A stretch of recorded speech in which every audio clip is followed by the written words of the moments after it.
तो hello student, welcome back to my channel Samrat academy. तो दोस्तों, मेरा नाम है आकाश और आज की वीडियो में हम बात करने वाले हैं क्लास 10th के सामाजिक विज्ञान के महत्वपूर्ण प्रश्न जो कि 2022 बोर्ड एग्जाम में पूछा जाएगा। ठीक है, वो प्रश्न डिस्कस कर रहे हैं कि जो इस साल 2022 बोर्ड एग्जाम में जो सरकार ने निर्धारित किया सिलेबस सामाजिक विज्ञान का, उसी के अंतर्गत ये सारे प्रश्न आपको बताए जा रहे हैं ताकि आप अच्छे से इसको पढ़ के और अच्छा अंक प्राप्त कर सकें।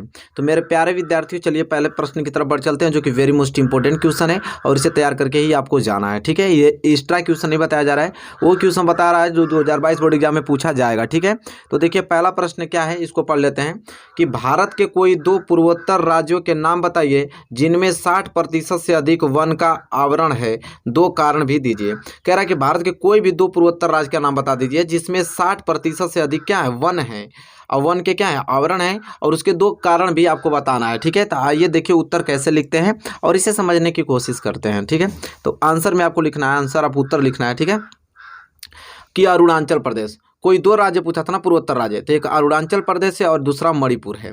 अरुणाचल प्रदेश और मणिपुर है। ठीक है, ऐसे पूर्वोत्तर राज्य हैं जहां 60% से अधिक वनों का क्या है, आवरण है। ठीक है, और इसके दो मुख्य कारण निम्नलिखित है। कौन कौन से मुख्य कारण दो निम्नलिखित हैं, तो चलिए जान लेते हैं इसके कारण भी। दो हमें पूर्वोत्तर राज्य पूछा था, तो दो पूर्वोत्तर राज्य हो गया, एक अरुणाचल प्रदेश, दूसरा मणिपुर। ऐसे पूर्वोत्तर राज्य जहाँ 60% से अधिक वन का क्या है, आवरण है।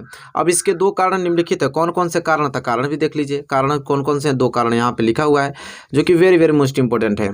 अब दो कारण कौन कौन, तो इन राज्यों में वर्षा खूब होती है। अधिक 60% से अधिक वनों का आवरण होने का कारण यही है कि इन राज्यों में वर्षा क्या होती है, खूब होती है, और वनों के विकास में सहायक सिद्ध होती है। जाहिर सी बात है कि वर्षा जो होती है वनों के विकास में सहायक होती है, जो जल होता है, पानी होता है। ठीक है, तो पहला कारण तो ये हो गया कि इन राज्यों में बहुत ज़्यादा वर्षा होती है, इसलिए यहाँ पे वनों का आवरण सबसे ज़्यादा है। ठीक है, और दूसरा क्या है कि इन राज्यों की भूमि पहाड़ी है। इन राज्यों की जो भूमि है वो क्या है, पहाड़ी है और ऊंची नीची है, जिसके कारण वनों का शोषण आसानी से नहीं हो सकता और वन सुरक्षित रहते हैं। ठीक है, कभी ऊंच है कभी खाल है, इससे वनों का शोषण नहीं हो सकता है, इसलिए वहाँ के वन क्या होते हैं, सुरक्षित रहते हैं और ज़्यादा मात्रा में वहाँ पे वन पाए जाते हैं। समतल भूमि नहीं वहाँ से पाई जाती, कहीं ऊंच कहीं खाल ऐसे होता है। ठीक है, तो यह दो कारण था। तो हमारे प्रश्न में यही चीज पूछा था, दो पूर्वोत्तर राज्य पूछा था कि सबसे ज़्यादा जहाँ वन पाए जाते हैं, तो एक अरुणाचल प्रदेश, दूसरा मणिपुर, और पूछा था कि इनके अधिक होने के कारण क्या है। अगर यहाँ पे वन अधिक हो रहे हैं तो किस कारण के वजह से यहाँ पे वन अधिक होते हैं, वो भी दो कारण हमने बता दिया। तो ये प्रश्न नंबर पहला था जो कि वेरी मोस्ट इंपॉर्टेंट था और हमने क्लियर कर दिया है। अब हम बढ़ेंगे अगले प्रश्न की तरफ। अब प्रश्न नंबर दूसरे की तरफ। प्रश्न नंबर दूसरा है कि राष्ट्रीय उद्यान किसे कहते हैं। बहुत वेरी मोस्ट इंपॉर्टेंट क्वेश्चन है। अब हमसे पूछ लिया कि राष्ट्रीय उद्यान किसे कहते हैं, तो आइए जान लेते हैं कि राष्ट्रीय उद्यान किसे कहते हैं। ठीक है, तो देखिए उत्तर के माध्यम से समझेंगे हम कि राष्ट्रीय उद्यान किसे कहते हैं। लिखा है कि राष्ट्रीय उद्यान जिसे नेशनल पार्क कहते हैं। राष्ट्रीय उद्यान को क्या कहते हैं, नेशनल पार्क कहते हैं, याद रखिएगा। राष्ट्रीय उद्यान, नेशनल पार्क ऐसे रक्षित क्षेत्रों को कहते हैं जहां वन्य प्राणियों सहित प्राकृतिक वनस्पति को एक साथ सुरक्षित रखा जाता है।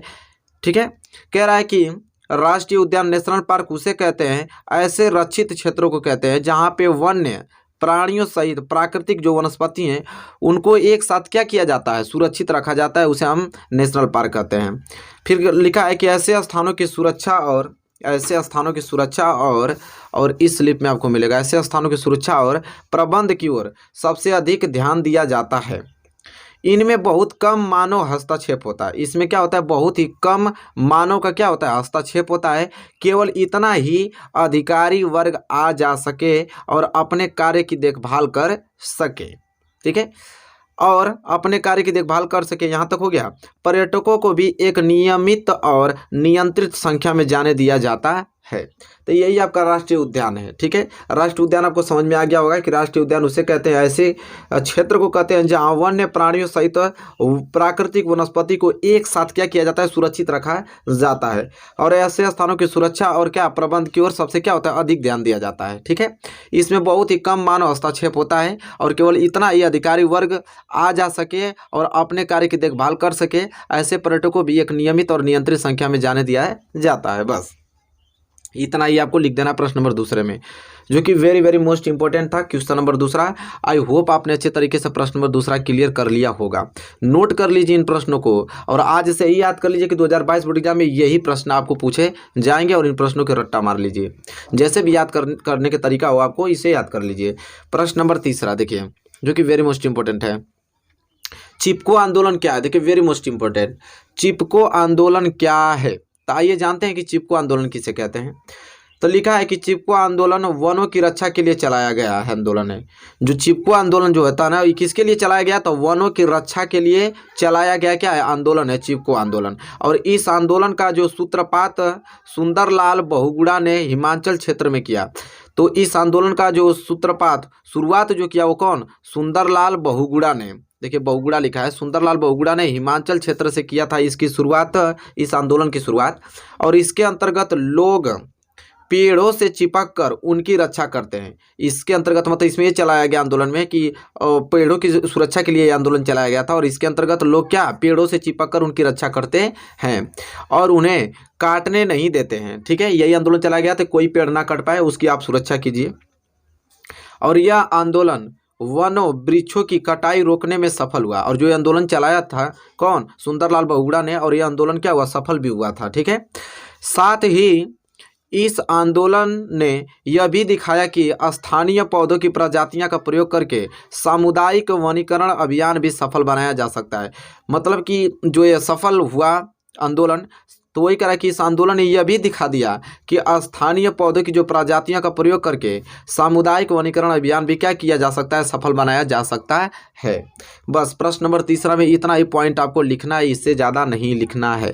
और इतना ही अच्छे तरीके से समझकर आपको 2022 बोर्ड एग्जाम में पहुंचना है और अच्छे अंक प्राप्त करने हैं। तो मेरे प्यारे विद्यार्थियों, ये क्वेश्चन नंबर तीसरा था जो कि वेरी वेरी मोस्ट इंपॉर्टेंट था। आई होप आपको समझ में आ गया होगा। चलिए प्रश्न नंबर चौथा। प्रश्न नंबर चौथा देखिए यहाँ पे है कि नर्मदा बचाओ आंदोलन से आप क्या समझते हैं? वेरी मोस्ट इंपॉर्टेंट, कि जो नर्मदा बचाओ आंदोलन होता है इससे आप क्या समझते हैं बताइए। तो उत्तर के माध्यम से हम जानेंगे कि नर्मदा बचाओ आंदोलन क्या है। तो देखिए उत्तर यहाँ पे है, कह रहा है कि कुछ सामाजिक संगठन बहुउद्देशीय नहीं परियोजनाओं का विरोध कर रहे हैं। कह रहा है कि कुछ जो सामाजिक संगठन है वो बहुउद्देशीय नहीं क्या कर रहा है? बहुउद्देशीय नदी परियोजनाओं का विरोध कर रहे हैं।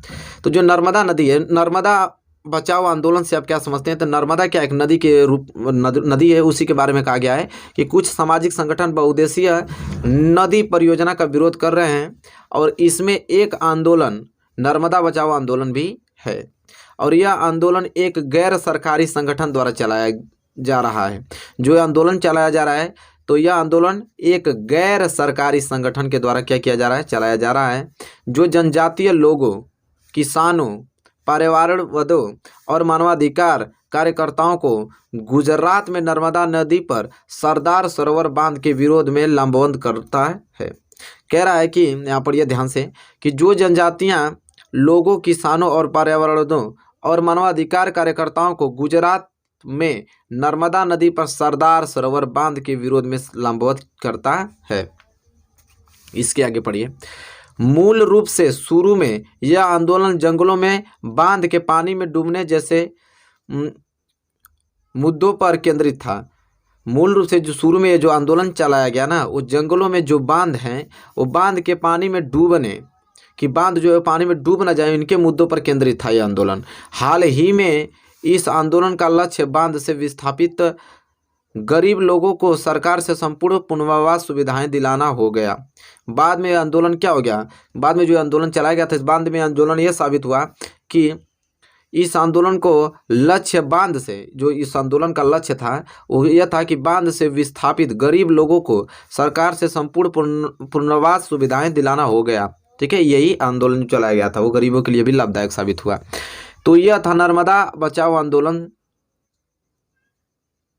ठीक है, नर्मदा बचाओ आंदोलन हमसे पूछा था, कह रहा था किसे उसे क्या समझते हैं? तो इस कंडीशन से समझते हैं नर्मदा बचाओ आंदोलन। आई होप आपको क्लियर हो गया होगा। और इसी के साथ हम बढ़ेंगे अगले क्वेश्चन की ओर। क्वेश्चन नंबर 5 सभी दीर्घ उत्तरीय प्रश्न है जो देख रहे हैं, लघु उत्तरीय प्रश्न, दीर्घ उत्तरीय दोनों मिक्स क्वेश्चन है। अब यह प्रश्न देखिए, कह रहा है कि औद्योगिकरण और शहरीकरण किस प्रकार जल दुर्बलता के लिए उत्तरदायी रहे हैं। औद्योगिकरण और शहरीकरण किस प्रकार जल दुर्लभता के लिए क्या उत्तरदायी रहे हैं। तो आंसर में क्या लिखेंगे कि स्वतंत्रता के बाद भारत में तेजी से औद्योगिकरण और शहरीकरण हुआ। स्वतंत्रता के बाद भारत में तेजी से क्या औद्योगिकरण और शहरीकरण हुआ। उद्योगों की बढ़ती हुई संख्या के कारण, क्या कर रहा है, उद्योगों की बढ़ती हुई संख्या के कारण लवणीय अलवणीय जल संसाधनों पर दबाव बढ़ गया। जैसे जैसे उद्योग बढ़ते गए तो उद्योगों की बढ़ती संख्या के कारण अलवणीय जो जल संसाधन पर दबाव बढ़ गया। जाहिर बात है कि उद्योग बढ़ेंगे तो जल ज़्यादा खर्च होगा, ठीक है। तो जल संसाधनों पर क्या हुआ, दबाव बढ़ गया।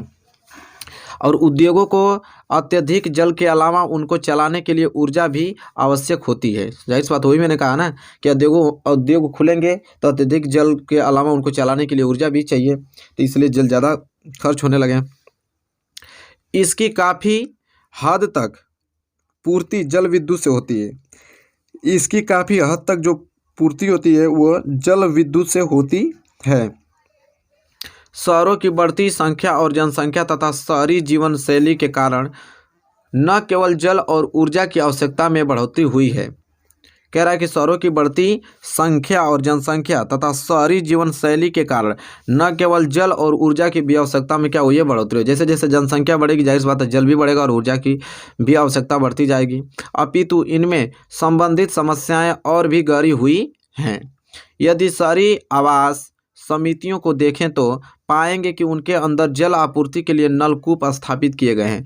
बड़े बड़े आवास देखोगे, जो आवास बनता है उसमें नलकूप की सुविधाएं स्थगित की गई हैं। और इस प्रकार शहरों में जल संसाधनों का अतिशोषण हो रहा है। इस प्रकार के शहर में जल संसाधनों का क्या अतिशोषण हो रहा है और जल का दुर्लभता उत्पन्न हो रही है।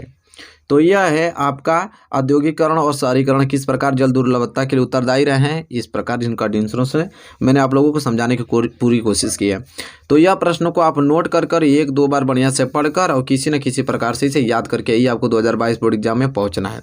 Very very most important question है। वीडियो पसंद आए तो लाइक कीजिए, चैनल पर नए तो चैनल को सब्सक्राइब करके बेल आइकन को भी प्रेस कर लीजिए। मिलेंगे आपसे नेक्स्ट वीडियो में, तब तक के लिए धन्यवाद।